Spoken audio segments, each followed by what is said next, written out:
Hi everybody and welcome back to the Wolves Fancast YouTube channel for another analysis video. I thought in the aftermath of the news that we are currently flogging centre-backs like confetti at the club, we must be in the market for a new one. Obviously, there's going to be replacements. Nathan Collins, if you haven't heard, is on the verge of joining Brentford. And there are question marks around the future of Max Kilman after Napoli came in with a bid, which was initially rejected, and waiting to see if they'll be returning with a better offer for Max Kilman, of course. And I just thought it would be worth spinning this on its head and seeing what exciting signings we could potentially bring in to replace those that are on their way out. Now, this has been an exercise in kind of data-led research. I've used FBref as a bit of a tool here. I've tried to make these signings as realistic as possible. You know, we're not shooting for the sun here in terms of trying to bring in the biggest names possible, but they're players that are out potentially on the market, reasonable transfer fees, not out of our reach, and all with the potential to improve and really make an impact immediately as well. But we'll start off first of all with probably the one player that most of us might be aware of already. He has been linked with the club before, and that's Konstantinos Mavropanos. Get that one on the back of your shirt. He's currently at Stuttgart.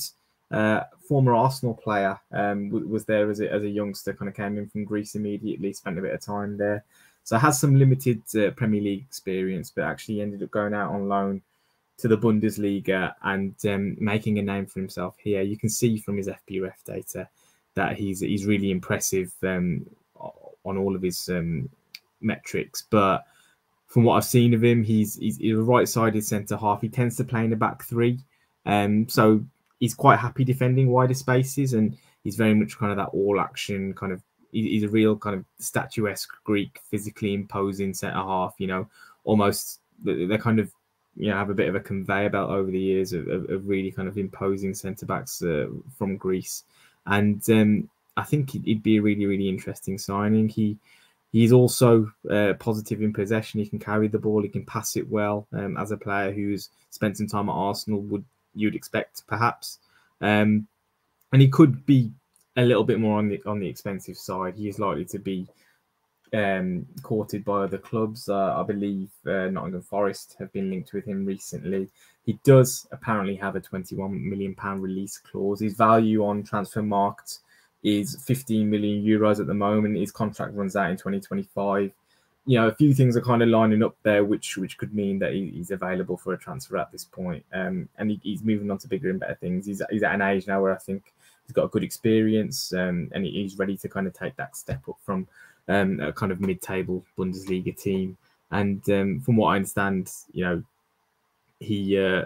he's actually being touted for slightly less than that release clause that I mentioned. And who knows, maybe Sasha Kalajdzic can put a good word in for us there and make something happen.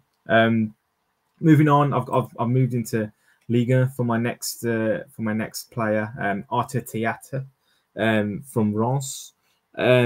He's actually a left-sided centre-back. I've done this with a potential sale of Max Kilman in mind, which would obviously mean we'd need probably two centre-halves to come in and take those spaces. But he's an interesting player in the sense that I think he's a very kind of archetypal modern-day centre-half. He's a Belgian international and kind of come through a country where there's been a real golden generation. There's a kind of good youth set up there, and eventually he's made his name, first at Bologna in Italy, and then made a big transfer to Reims in the summer last year. So he's only one season into his time at the club, which might make it a more difficult deal to do.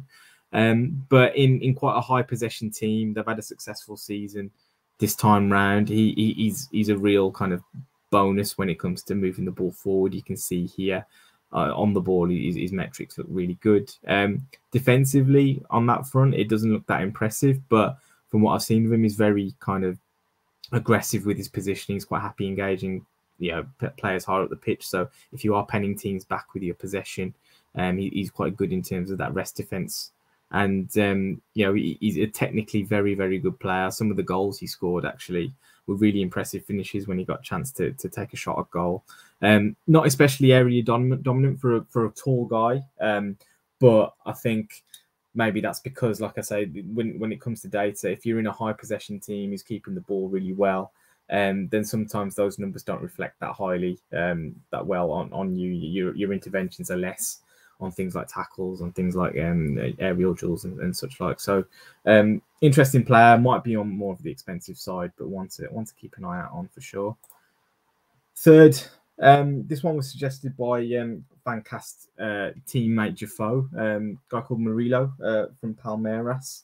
Palmeiras, actually a club that have kind of, been a bit of a source of real talent, really. Obviously, the big one being Endrick recently, who's agreed to join Real Madrid when he kind of comes of age. Danilo and Gustavo Scarpa both moved to Nottingham Forest in January, and they seem to have a clutch of players there who may potentially be suited to Premier League football. I mean, Danilo has been a bit more successful than Scarpa on that front, but he looks to be quite a sturdy centre-back. It's a very physical league, Brazil. I think it translates quite well. We've seen João Gomes has managed to settle in pretty well at Wolves, as we've seen. He's tigerish in the tackle, and I think it goes under the radar how bruising it can be to play in Brazil. He tends to switch between a back three and a four at that club, so he's got that ability to kind of flex between the two systems. And he actually has experience of playing in Europe already. He had a spell at Lokomotiv Moscow, which ended in 2022, perhaps related to the war that broke out over in that region. And that might actually stand him in good stead again, like I say, to kind of make another trip into Europe and have another foray and see how he gets on potentially with Wolves. We have got a Brazilian contingent, obviously, now with Cunha, with Gomes, with Mateus Nunes, who's a natural-born Brazilian who was taking up Portuguese citizenship. So a little community building there for sure. Next one I've got is actually coming back to kind of local clubs almost. We've got Ben Cabango from Swansea. He is a player who I've kind of seen quite a bit of, growing up almost now. He's had 4 seasons of consistent first-team football. Welsh international now. He's obviously homegrown, which would be a bit of a bonus for us if we were to sign him. And he's got a lot of that kind of championship experience. He's almost, he's done his apprenticeship almost, almost in the same way that someone like Johnny Lescott did as a youngster at Wolves, over 100 games played. And perhaps now it's time for him to make that step up. He's actually been linked with his former manager, Russell Martin, who's moved to Southampton, who obviously sees him as a player who could potentially play in the Premier League as they look to bounce back straight away.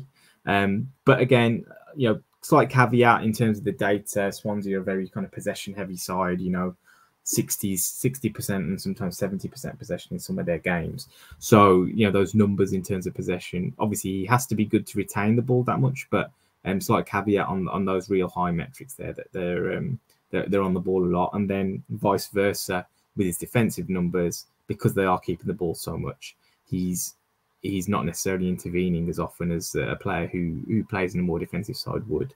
He has played in a back three and a back four, kind of either side as well. He's not the kind of guy who's going to kind of be a blood and thunder type, but he's good 1v1, he's quick, and he's got potential to improve as well with time in the Premier League. So another interesting option there for us. And I've kind of saved the last one for the most intriguing one for me. A guy called Maxime Esteve from Montpellier. He is a real kind of up-and-coming star within the French league. Again, Ligue 1, I think, is another type of football that translates well to the Premier League. If I was to kind of compare him to anybody, I'd think someone like Sven Botman, who obviously moved from Lille to Newcastle last summer and took to the Premier League like a duck to water. He's got that kind of, gangly kind of frame with room to kind of grow into it. But for such a tall guy, he really shifts his feet very well. He's not necessarily the quickest in a 20-30 yard sprint, but if someone's squaring him up to beat him, he's not going to get beaten very easily. He's got that kind of rangy, long legs where he can reach around strikers and things like that as well. He's had 2 seasons of consistent first-team football, and again, the data is showing up not necessarily great in terms of possession, but he looks to be a capable passer. He's a left-sided player. But again, Montpellier not being a team that look to control possession of the ball a lot and look to kind of catch teams on the counter-attack. Obviously, they've got El Yawahi, who is their main man up front, who we've been linked with recently as well, and they look to catch him in behind defences. That's the way they tend to play. He should probably win more aerial duels for his height, but again, at the age of 20, he has the potential to really fill out physically and become even more dominant on that front. But I think he shows really good kind of defensive instincts and has the potential to be a really excellent player. He's been linked to Brighton in the past. Forest apparently had a bid rejected back in January as well. Current value is about €7 million on Transfermarkt. So, you know, definitely a deal we could potentially do. And isn't within out of our reach, shall we say. But yeah, just 5 options that I've had a quick look around the footballing world to see who could come in and step in and do a job immediately. We obviously need to replace any players that are going out at the moment. And I think we've obviously spoken about this £8 to £15 million bracket, which I think is a bit of a red herring. I think it's something that we've designed to kind of reduce pressure on any new signings if we do bring them in. But a lot of these players, maybe Teat notwithstanding, would be available for that kind of price range.